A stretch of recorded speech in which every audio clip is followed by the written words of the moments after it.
Madame, Monsieur, bonsoir, bienvenue dans ce journal à la une de l'actualité. Le chef du gouvernement exhorte les leaders traditionnels et religieux de Daloa à poursuivre les actions de paix pour la stabilité de la Côte d'Ivoire. Le Premier ministre les a rencontrés à l'occasion de sa visite dans la localité. Patrick Achi a fait le point des actions menées par l'État dans cette région du Haut-Sassandra pour son développement. La Côte d'Ivoire et le Burkina Faso ensemble dans une bonne coopération. On ira justement au Burkina Faso, au pays des hommes intègres. Ils sont appelés diaspos.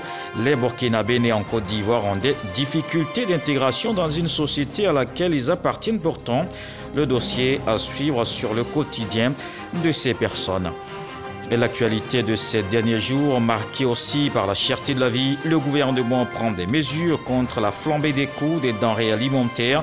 Au total, 8 décisions pour baisser les prix sur les marchés, ce que saluent les organisations des consommateurs qui étaient face à la presse. Et puis au Nigeria, 28 lycéens libérés par leurs ravisseurs dans le nord-ouest. Ils font partie des 121 enlevés le 5 juillet dans leur dortoir dans l'état de Kaduna. Les ravisseurs avaient demandé aux responsables de l'école de la nourriture et une rançon pour la libération des otages. Une rencontre lors de sa visite à Daloa. Le Premier ministre échange avec la chefferie traditionnelle et les guides religieux. Patrick Achi leur explique les actions menées par l'État pour le développement du Haut-Sassandra.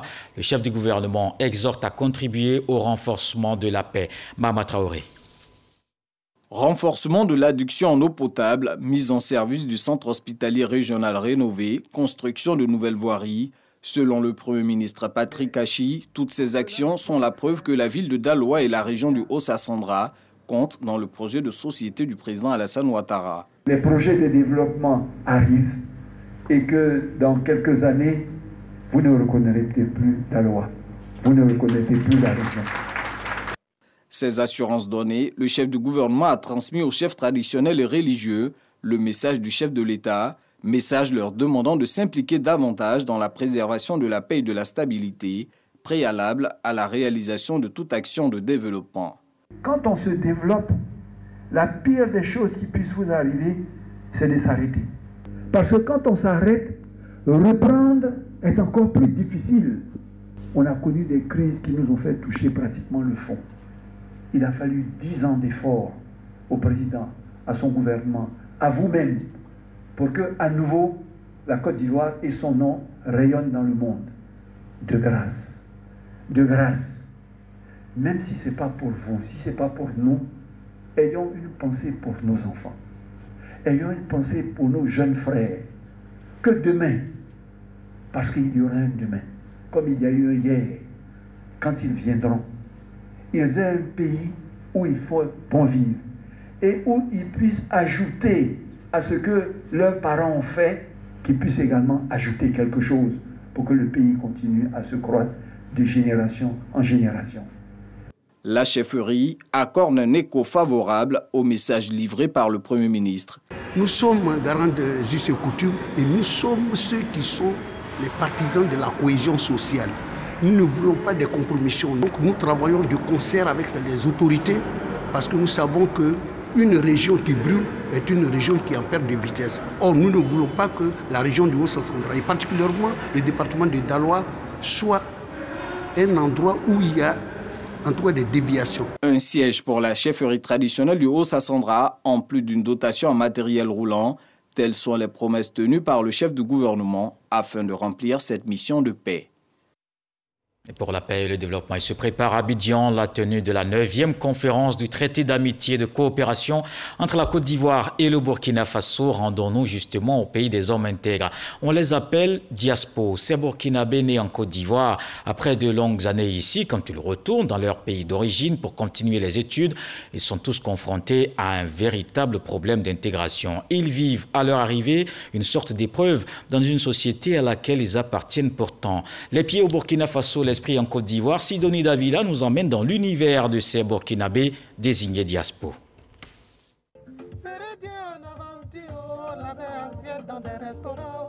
Pascal Ouedraogo est né en Côte d'Ivoire.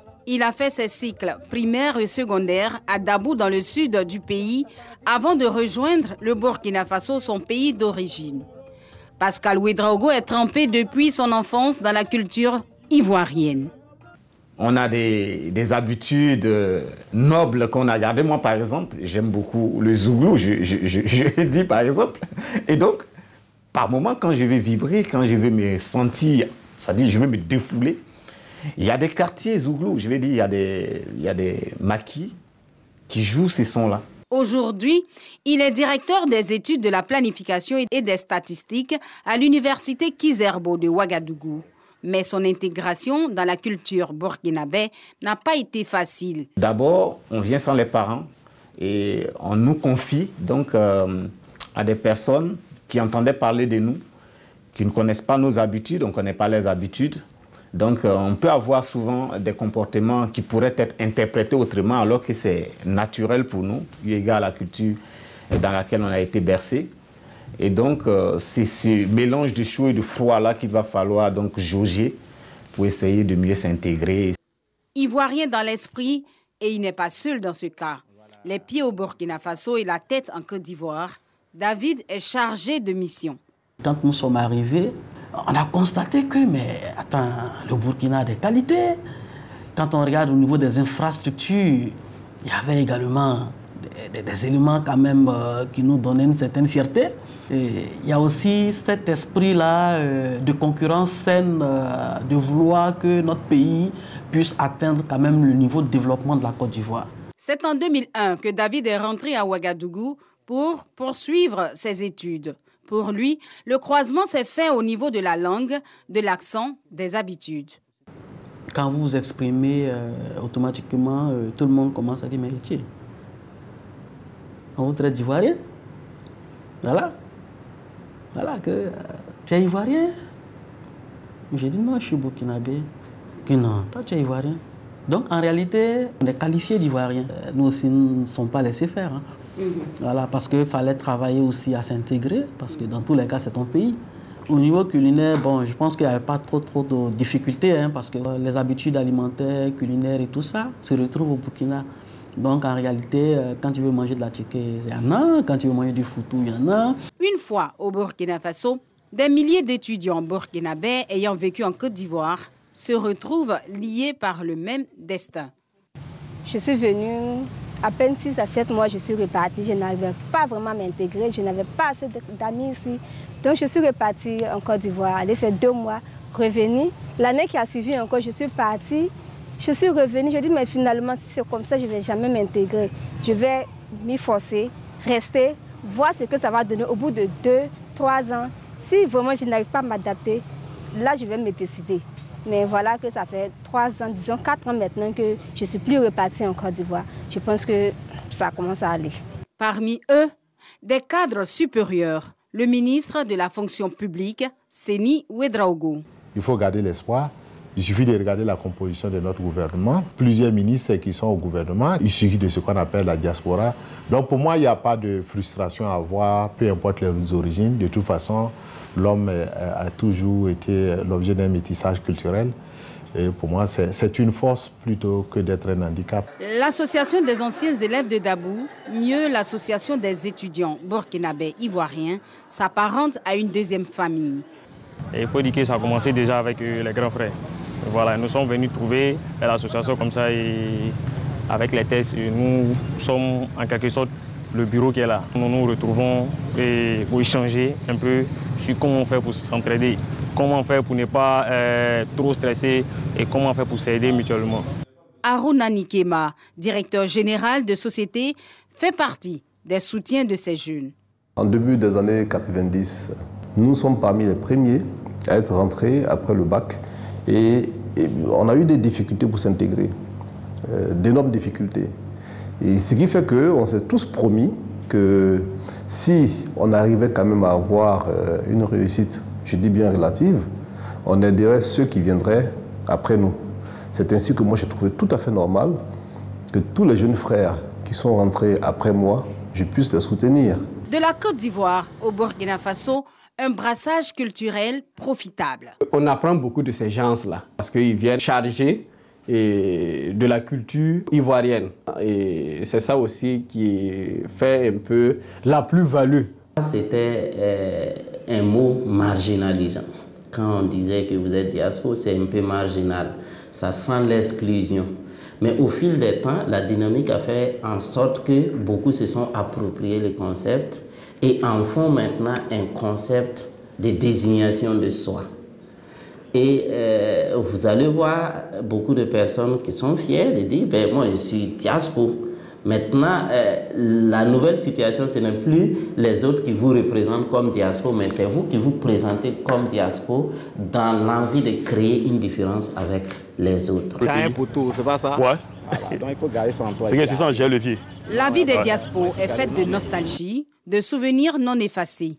L'envie de la loco, de la tiéké, parler le nouchi, l'argot ivoirien, des empreintes indélébiles de la culture ivoirienne. Au pays des hommes intègres. Les pieds au Burkina Faso, l'esprit en Côte d'Ivoire, le dossier de ce soir dans l'univers de ces personnes appelées diaspora. Retour en Côte d'Ivoire, l'actualité ces derniers jours marquée par la flambée des coûts des denrées alimentaires sur les marchés. Le gouvernement arrête 8 mesures afin de faire baisser les prix. Les organisations de consommateurs ont alors salué cette décision. C'était au cours d'une conférence. Franck Wadio. En tout cas, dans ces 2 jours-là, le marché est très cher. Si tout banane même là, on ne peut pas payer. Actuellement, banane, il faut 1000 francs, 2000 pour pouvoir avoir banane.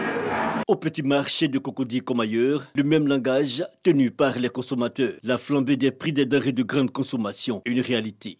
Les clients payent nous, les chocs, c'est pas nous. C'est là où on s'en paye là. En tout cas, le prix a monté vraiment. Des prix à la hausse qui interpellent. Et le gouvernement a pris la pleine mesure des plaidoyers. Une série de mesures d'ailleurs arrêtées en Conseil des ministres du 21 juillet dernier. Face à la relative hausse des prix de certains produits de première nécessité, le Conseil a arrêté les mesures ci-après.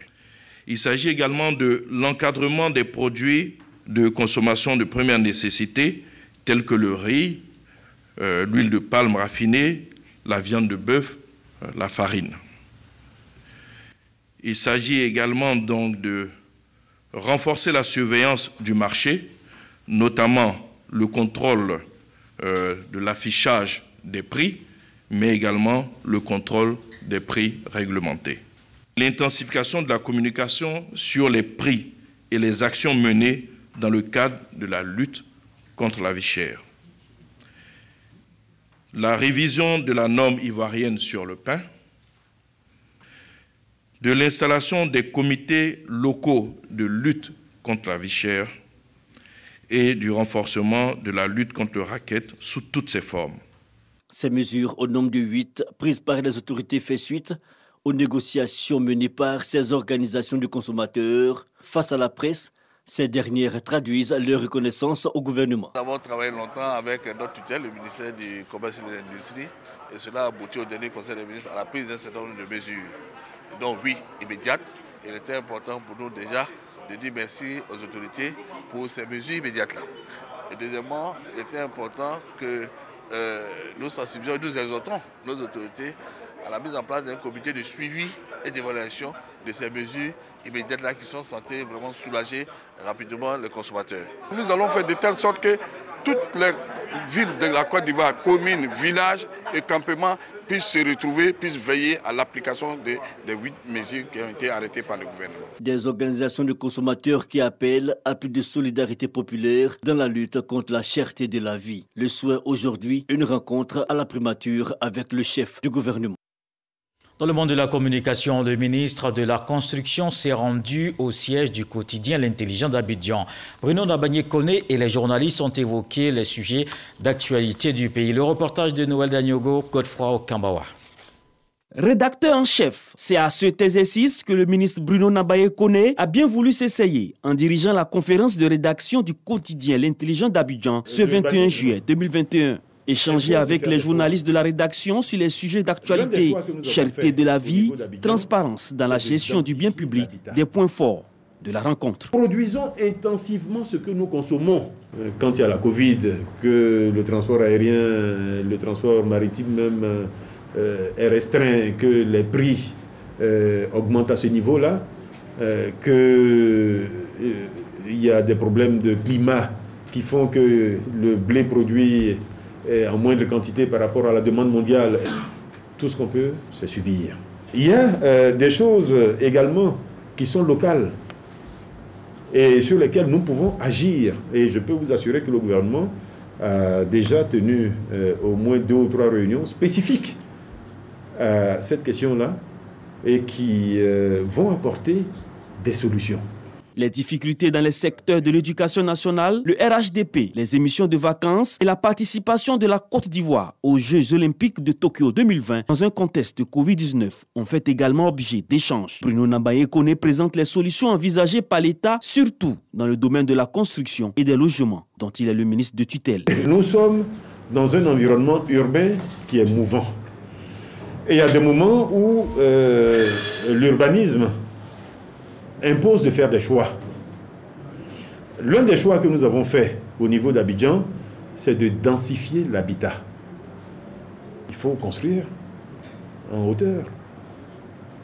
Ça réduit les coûts. Et ça réduit la charge budgétaire de l'État, donc celle qui est supportée par nous tous. Plus une ville s'étale, plus ça coûte en réseau, parce qu'il faut faire des voies de circulation. Il faut mettre l'électricité, il faut mettre l'eau, il faut faire des écoles, il faut faire des centres de santé. Donc une ville qui s'étale horizontalement, ça coûte à la fin beaucoup trop cher à la collectivité. Suite aux questions des journalistes, le ministre de la Construction, du Logement et de l'Urbanisme, Bruno Nabaye Koné, a pu répondre aux préoccupations des Ivoiriens. Il salue cette initiative du journal L'Intelligent d'Abidjan qui donne l'occasion de s'exprimer sur les sujets qui touchent le quotidien des Ivoiriens. Le ministre de l'Environnement réaffirme l'engagement du gouvernement ivoirien à mettre en œuvre l'agenda 2030 sur les ODD. Il était à New York, aux États-Unis. Jean-Luc Assis a pris part au forum politique de haut niveau sur les objectifs de développement durable. Grâce Kando. La Côte d'Ivoire, élue en qualité de membre du Conseil économique et social des Nations Unies lors du 75e anniversaire de cet organe. Son rôle ?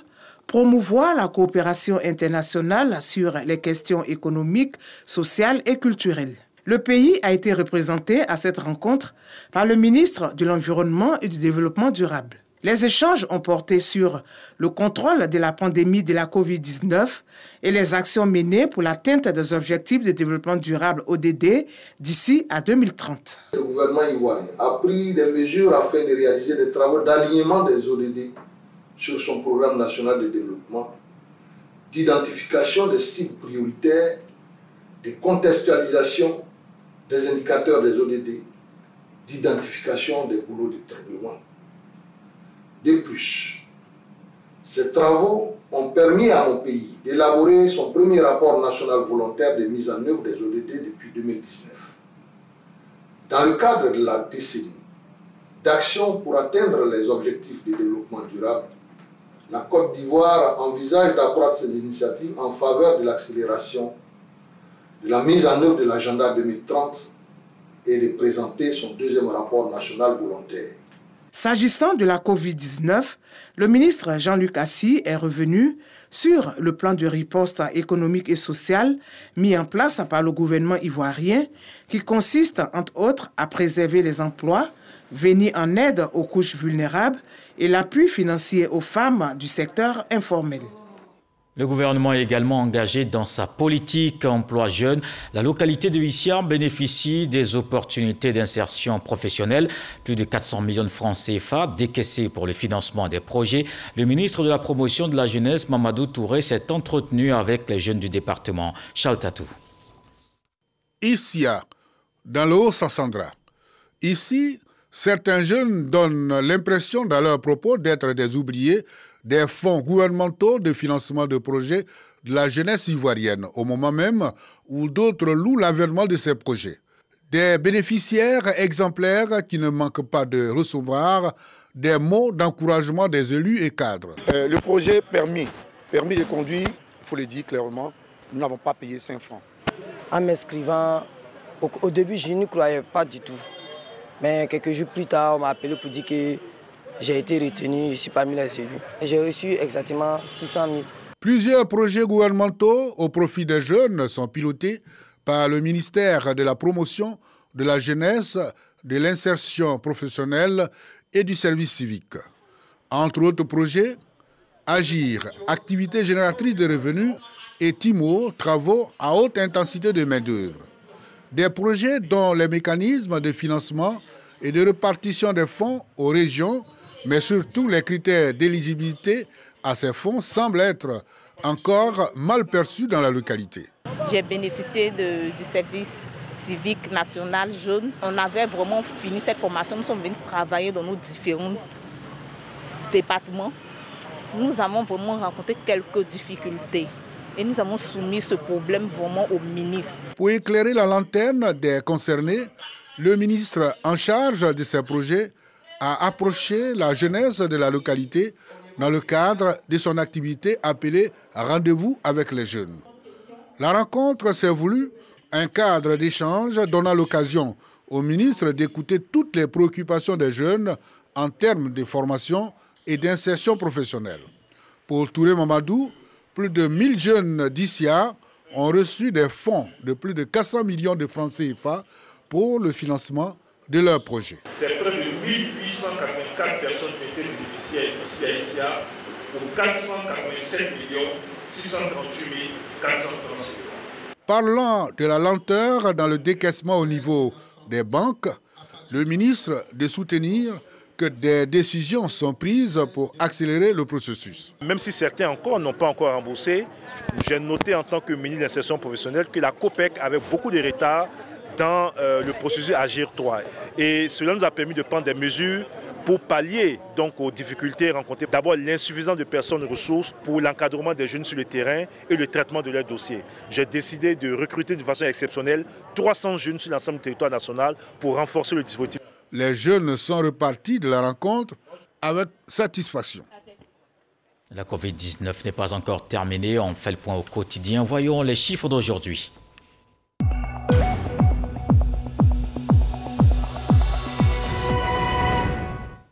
Le ministère de la Santé, de l'Hygiène publique et de la couverture maladie universelle a enregistré ce dimanche 38 nouveaux cas de Covid-19, 55 guéris et pas de décès. La Côte d'Ivoire compte donc 49 592 cas confirmés, dont 48 833 personnes guéries, 324 décès et 435 cas actifs.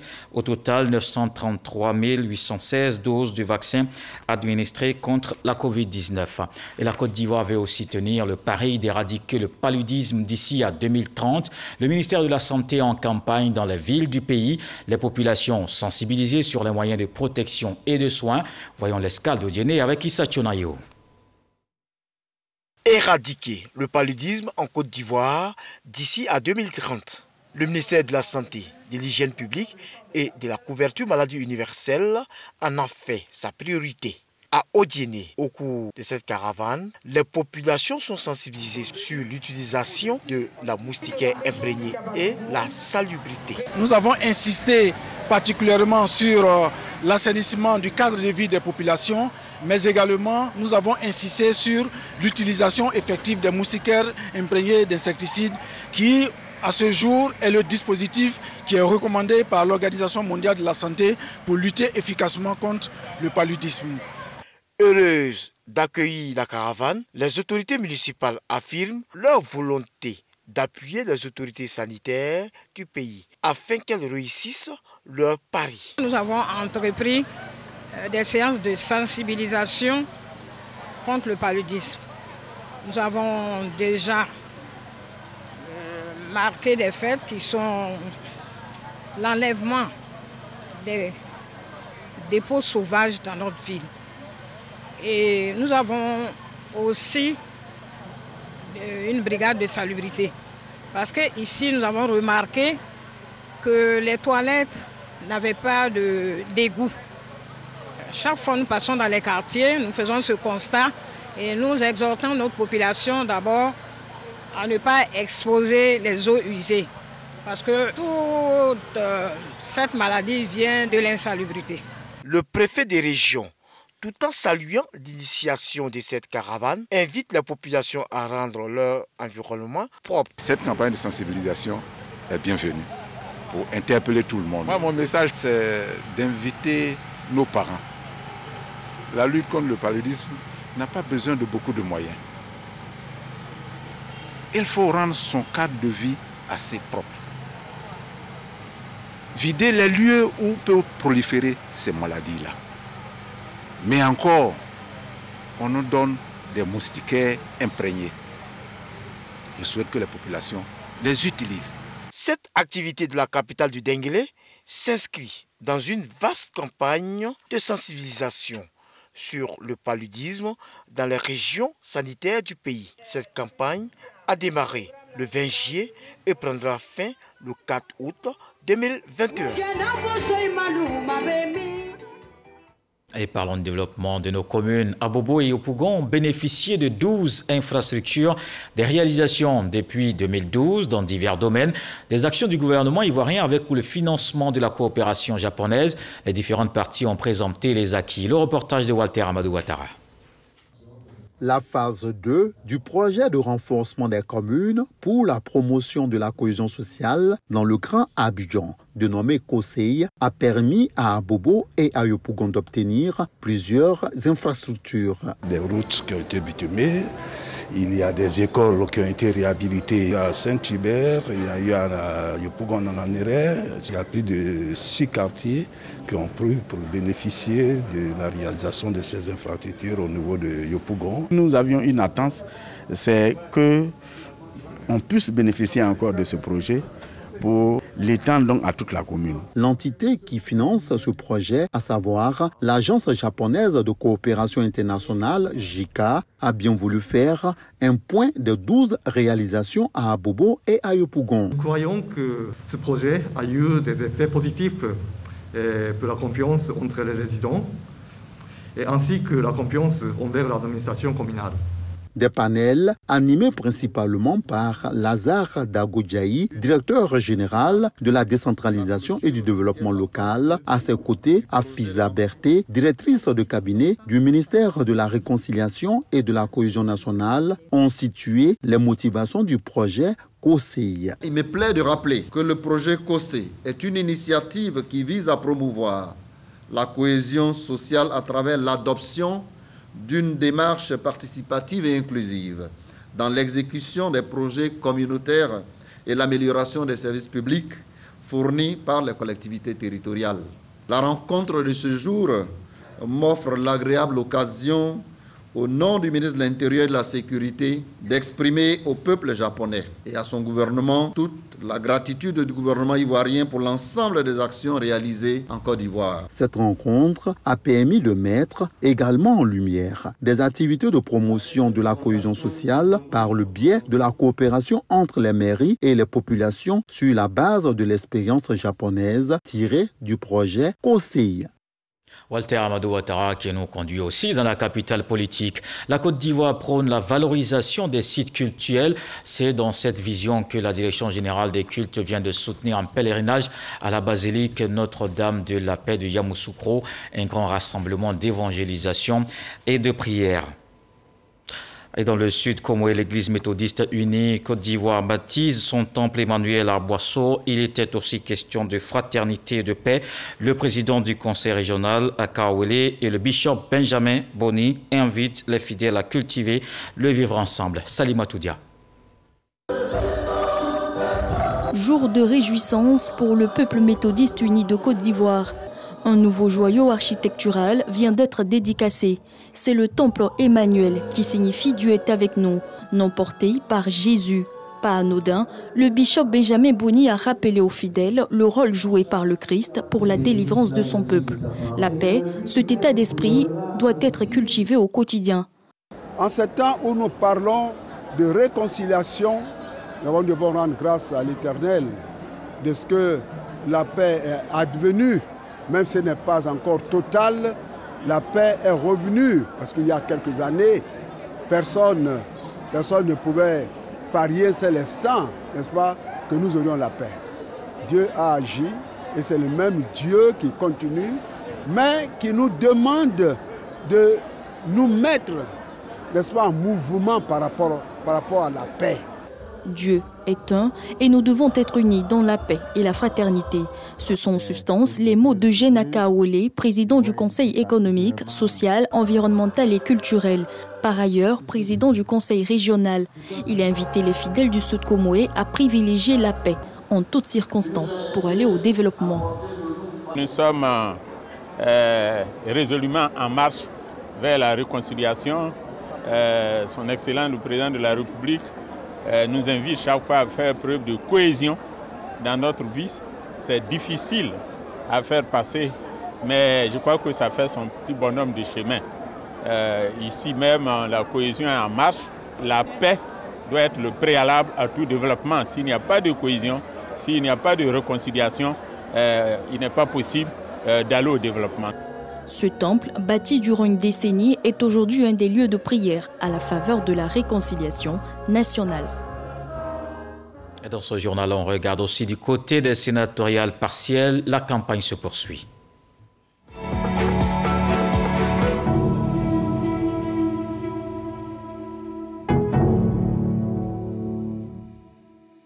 Dans la région du Bunkani, ils sont deux candidats, un du RHDP et l'autre indépendant. Ce dimanche, ils étaient sur le terrain pour convaincre les électeurs. Herman Yamien.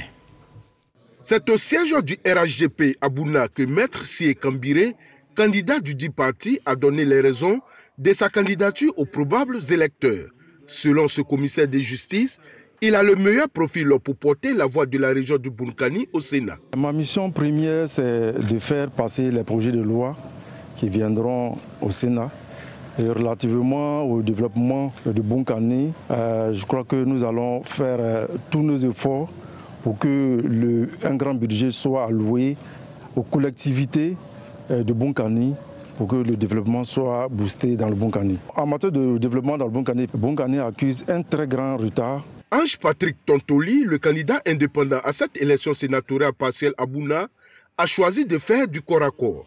Avec son équipe, ils se sont rendus dans certains domiciles pour rencontrer des électeurs. Depuis un moment, on constate une certaine division qui est à l'avantage de certaines personnes parce que c'est certaines personnes qui œuvrent dans ce sens-là. Et nous, fils de Bouna, qui avons pour cœur le vivre ensemble à Bouna, nous ne pouvons pas rester là les bras croisés et assister sans rien faire. C'est pour ça que nous avons décidé d'être candidats. Avec ce chapeau de sénateur, désormais, notre voix pourra porter plus. Dans la région du Bunkani, ils sont 146 électeurs appelés aux urnes le 31 juillet prochain.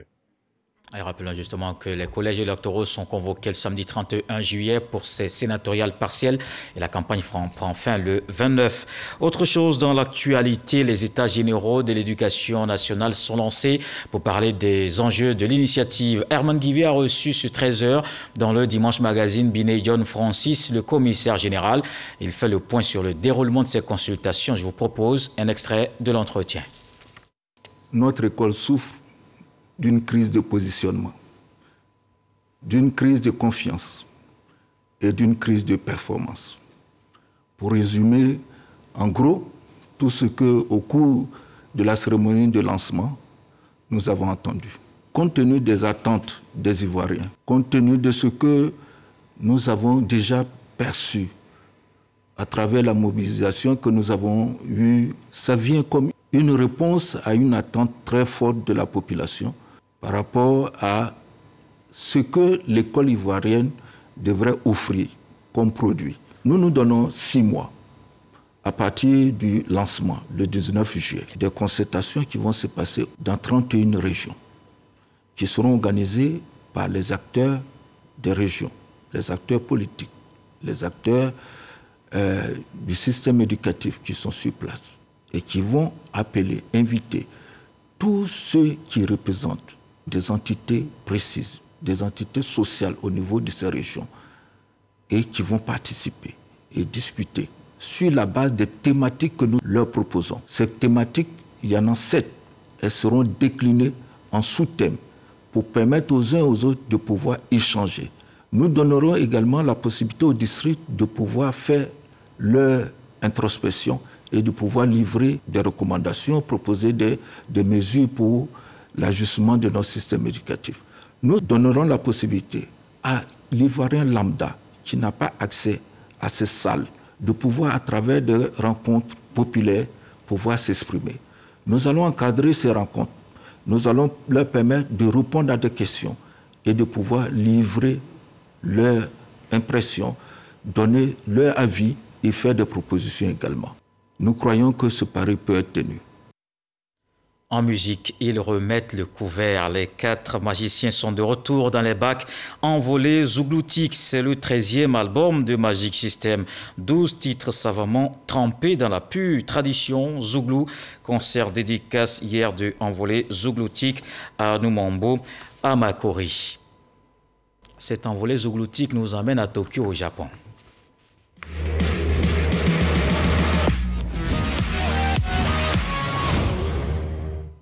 Jeux olympiques de Tokyo, la Côte d'Ivoire tient en échec le Brésil ce dimanche. Un match pour la deuxième journée des matchs de poule pour le groupe D. Une rencontre terminée à 10 contre 10. Les deux équipes se sont quittées sur un score nul, 0-0. Arsène Kouassi, Salif Ouattara. Après sa victoire contre l'Arabie Saoudite, la Côte d'Ivoire décroche un bon match nul face au Brésil ce dimanche aux Jeux olympiques de Tokyo. Entrés difficilement dans le match, les éléphants de Côte d'Ivoire se font peur avec une grosse alerte. Mais la réaction des pachydermes ne se fait pas attendre. Max-Alain Gradel profite d'un contre rapide, mais sa frappe trouve le petit filet. En confiance, les poulains de Choualou Haïdara se retrouvent même en supériorité numérique suite à l'expulsion de Douglas Luiz qui accroche Youssouf Daou. Dès lors, les Ivoiriens se montrent plus entreprenants. Mais le portier brésilien Santos met tour à tour en échec Amad Diallo et Franck Kessié. Dans son but, Ira Tapé n'est pas en reste et réalise une claquette décisive sur un tir vicieux d'Anthony avant la pause. Les éléphants laissent passer leur chance durant les 45 premières minutes car le second acte se révèle en faveur des Oriverdes qui maintiennent la pression sur le but des Ivoiriens. Des éléphants réduits à 10 en fin de partie suite à l'expulsion de Boué Kouassi. Mais avec un Ira Tapé décisif à 2 reprises, les éléphants U23 tiennent bon et décrochent un match nul, 0-0. Chaque équipe ayant eu sa mi-temps. Un résultat tout de même encourageant pour la Côte d'Ivoire en attendant sa dernière sortie face à l'Allemagne ce mercredi 27 juillet 2021. Et on espère les 3 points face à l'Allemagne le mercredi. Nous sommes dimanche, on voit le reste de l'actualité dans ce tour du monde, ce qui a marqué toute cette semaine d'information. Le 7 sur 7 avec Laure Goretti et Sidonie Davila.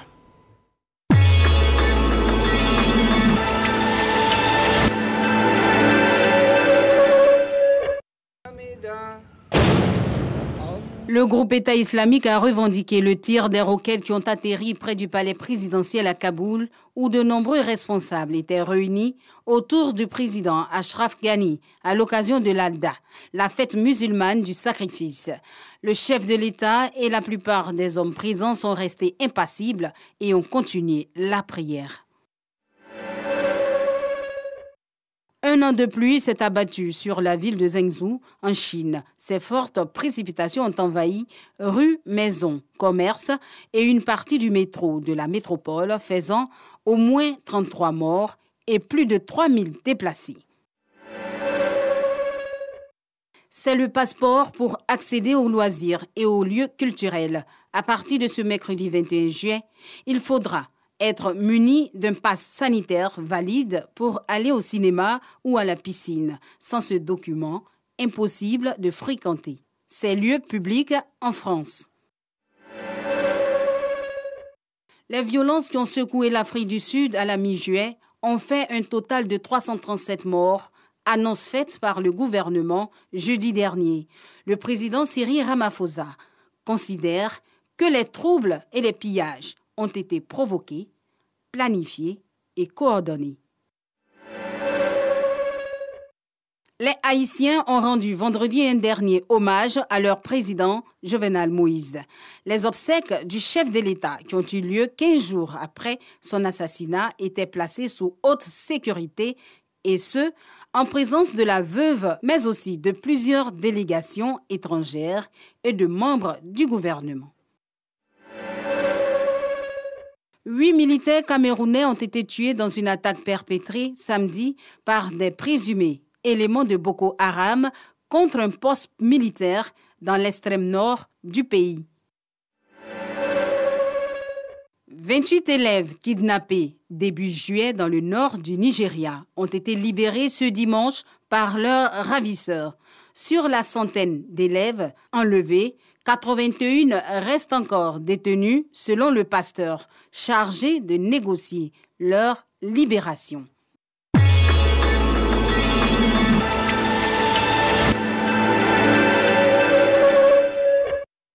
Voilà qui met un terme à ce journal. Merci de l'avoir suivi. À suivre le 23h avec Régis Kofi. Demain 20h, retrouvez Fatou Fofana.